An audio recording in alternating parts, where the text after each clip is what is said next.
Alright everybody, it's Revolver84 here, and today I'm just sitting chilling in Orsinium and just watching the world gone by. I'm sitting outside the temple here, sitting with the flowers, not much is going on, so it seems like a good time to talk to you about champion points. So this video is a guide on everything you need to know about champion points within Elder Scrolls Online. So we'll get cracking. So what are champion points first of all? Well, champion points are points that you can allocate onto specific constellations, and there's three constellations: Thief, Mage or Warrior, and these constellations, star constellations, are color-coded green, blue and orange, and they're basically for different aspects of your game. So the Thief is for your resources, your Mage is for your defense, and your Warrior is for your damage. And you can apply these points onto any of the constellations as you see fit to increase your abilities in that area. So that leads us on to how do you get champion points. So champion points are what replaced the veteran rank when Tamriel Unlimited came out. Well, I say replace. They didn't technically replace it. When you reached veteran level, you could still progress, and you could progress through champion points, but your veteran levels were scored 1 to 16. Since Tamriel was introduced, your veteran level, your 1 to 16 is gone, and you're scored against the amount of champion points you have. I think the cap's like 571, I think. But you've obviously got to have been playing a heck of a long time to recruit that many points.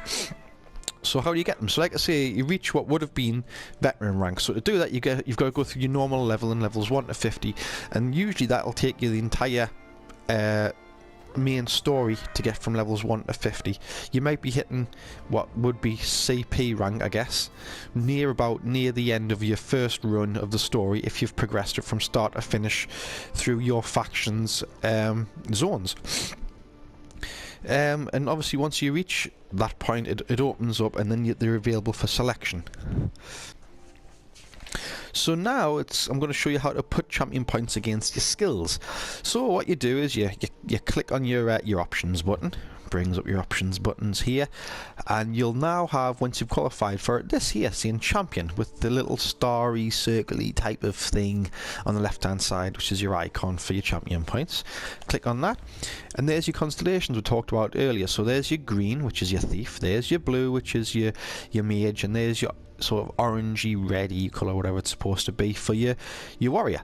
So within them constellations, you've then got sub constellations: the Tower, the Lover, the Shadow, such and such and such and such, all the way around. Now if we go into one and you had a champion point available, what you would do is you would basically just select whichever one of these skills that you wanted to increase, and pressed L1 or L2 or R2 to add or take it away. And as you can see, they've got different attributes for different things. So for example, this one here, Bash and Focus reduces the stamina cost of bash attacks, and then depending on how many points you've got in it, like say I've got 9 in there, it'll save 4.6% on that. Now it's important to recognise what you want to sort of level up first, because in addition to sort of leveling up these here that you're adding points to, you also have in addition some passives.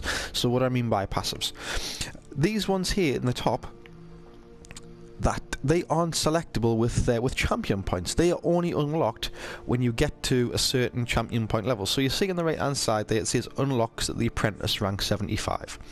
So on the left hand side it says the apprentice, then it says allocated, and it says 14. So what that tells me is I have 14 champions points within the apprentice constellation within the Mage.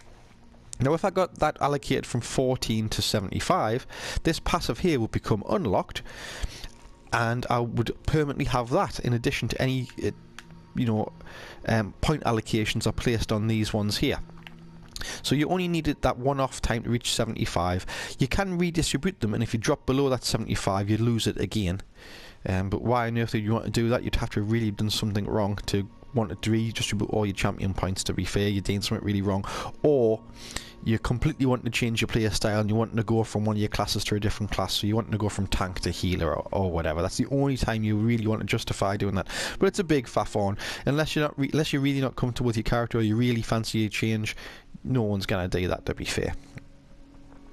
So you've got some pretty good passives, as you can imagine. The trick is, by this point you should understand what type of player you are. So you should understand if you're a healer, if you're a DPS, or if you're a tank, and based on that you should be able to recognise which one of the trees you want to really focus on. So what I want to do next is I want to talk about some useful ones, and I'll talk about how they're useful and against what particular styles. So I won't go into character type, so I'm not going to talk about things like Dragon Knight, because although Dragon Knights are really good for elemental damage, like with the fire, I'm not going to talk about that. I'm predominantly try and stick as much as I can to your traditional sort of tank, DPS or healer type of thing. So the first one I want to talk about is, I was in it, the Tower under the Thief constellation. So there's two good ones in the Tower. The first one's Warlord, so it reduces the stamina cost of spells and abilities by, and then whatever it is, so I've got it at 16 there, which is 5.3%. So why is that important? So any sort of stam build, so that is your DPS or stam based tank, that's what you want to be putting your ones in, and obviously it saves you your stamina cost, which is a useful thing to have. In here as well there is the sorcerer equivalent of that, which is Magician. Reduces the magic cost of spells by X amount of percentage, depending on how many points you've got in there. Again, same thing, if you're a magicka based build, whether that's a DPS or a healer, if you're magicka based, that's a good one for you to choose. Next one is Lover. So over here we have three really good ones, to be fair. It very much depends on your playstyle. So we first of all focus on what I have, which is the tank. So tank is healthy, increases your health recovery by X%.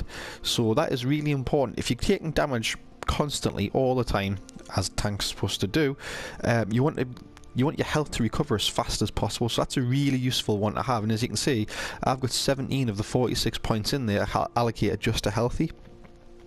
The next one is Mooncalf, which is to do with your stamina recovery. Increases your stamina recovery by X%. Again, if you're a stam build, especially ones like Nightblade, for example, DPS-y type of Nightblades, things like that, you want to put a lot of this in your stam recovery, because it does make a difference when it comes to actual combat. Obviously, the downside of that is, if you, like all classes, if you're doing DPS, if you're focusing on damage, you're not focusing on things like healthy and such like, which means that you're not going to be able to take as much damage, which is the whole point of your healer, DPS and tank allocation. The third one is if you're a sorcerer of any type, whether you're a healer or a DPS sorcerer, Arcanist. Increase your magic recovery. So basically, them three there are your recoveries for your resources. So your recovery for your magicka, your recovery for your stam, and your recovery for your health. So to be fair, the Lover is probably one of the most important ones under the Thief, and for these three here, the passives aren't great, I'm not going to lie to you. I mean, that's alright, synergizers alright, but the others aren't particularly great. I mean, who cares if you can run a little bit faster, do you know what I mean? The passives aren't particularly brilliant, but that's offset by the fact that these three here are really important. So know your character and at least have one of these relatively high. So I want to move on to the mage now, and I want to talk about the Atronach. So the Atronach, there is two useful ones in here. So your first one is Staff Expert. Increase the damage of your light and heavy attacks with staves by X%. Again, if you're any sort of sorcerer, so that's your DPS magicka build or your healer, that wants to be quite high. I've got it as 17 because the way I like to play myself is I have a front bar stamina based to be able to do my traditional sort of tanky activity, stand in front of the guy and taking all the hits. But my second bar is when I do have to stand off to let my health recover, or when I have to try and res people during dungeons. And because my second bar is Inferno staff, I do have to focus on a bit of damage as well. Because I'm a Dragon Knight though, I'm allowed to do that in the sense that I do have the magic ability to do that. Or I'm an elf as well, which makes sense to have at least a little bit of magic focused on there. The next one is the stam equivalent of it. So that's melee weapon expert. Increase the damage of your light and heavy attacks with daggers, swords, axes and maces by X%. So that's your DPS damage basically in it. That's the higher that is, the more physical damage you're going to accrue. So these two here, depending on what your build is, will depend on what you maybe want to focus on. Because I'm predominantly use them both bars are for different styles without the game. I predominantly focus on these two things. Again, obviously, you know, if you're a purely all stam, just whack it all in there. If you're purely all magicka, just whack it all in there. There are other ones in here, like for example bow expert. Goes without saying, you don't stick anything on there unless you're an archer. So the next one within the mage I want to talk about is ritual, which is this one here.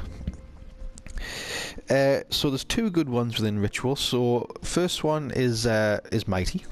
This one here increases your physical, poison and disease damage by 3.5%. So again, this is sort of for your DPS-y type of people, to particularly cause damage when you're physically attacking someone. Not much good if you're a magicka build, but it's a useful thing to have if you're a stam build. The next thing I want to talk about is actually a passive, which is this one, Opportunist. So for only reaching the rank of 10, which is fairly easy to do, increases the damage for your next physical attack by 15% after you interrupt a target.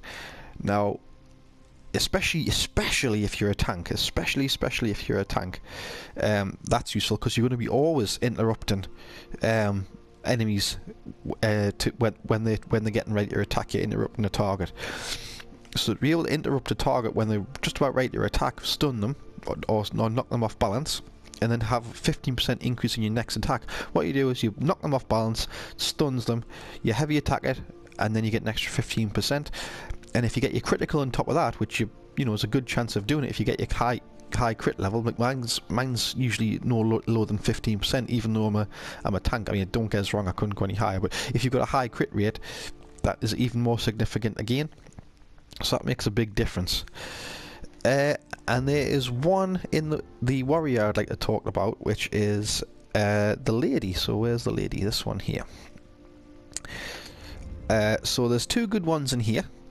There is Hardy, which is this one here. Reduces poison, disease and physical damage dealt to you by X%. Again, maybe in a tank I've got a lot in there. It's a useful thing to have.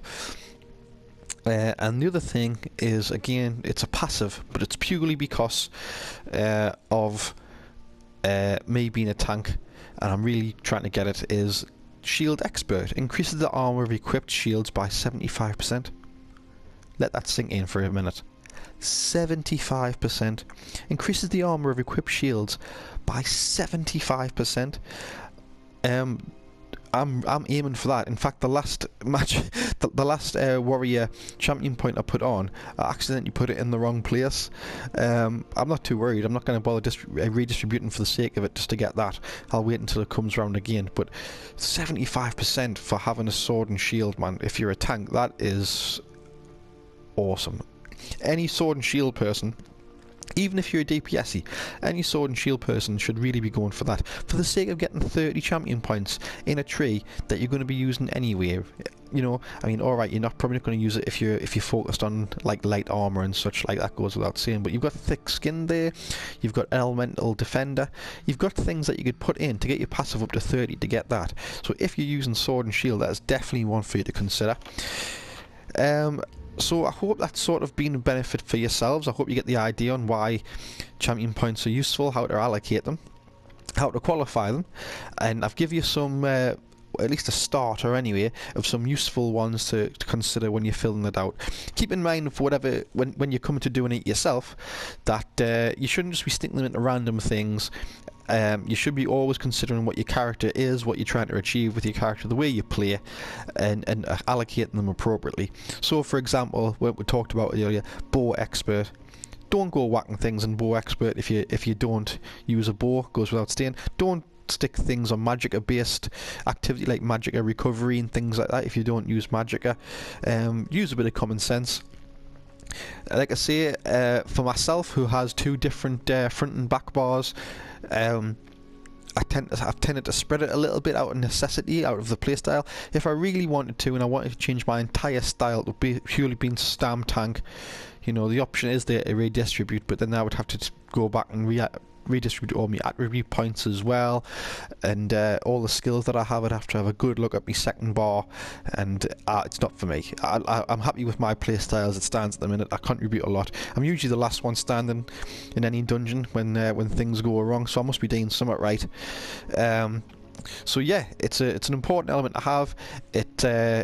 It's essential once you've reached end game, because this is really what you're focusing on to level up from that point onwards.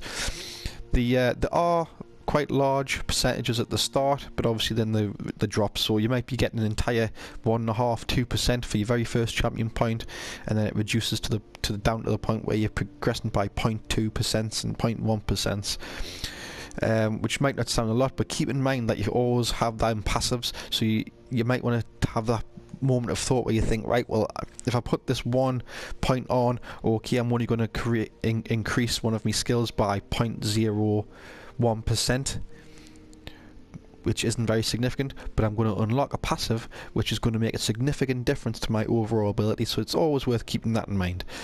So final thought, know who you are, know what your character is, know your player style, and apply champion points when you qualify for them appropriately based on those requirements. I hope this has been useful. Thanks very much for watching. Let us know what you think in the comments below, if you think there's anything I've missed, if you want to have another rundown, if you want me to go through champion point allocation again based on purely stam builds or on magicka builds or on character class or anything like that, let us know. And don't forget to subscribe, people. Thanks very much for your time. All the best.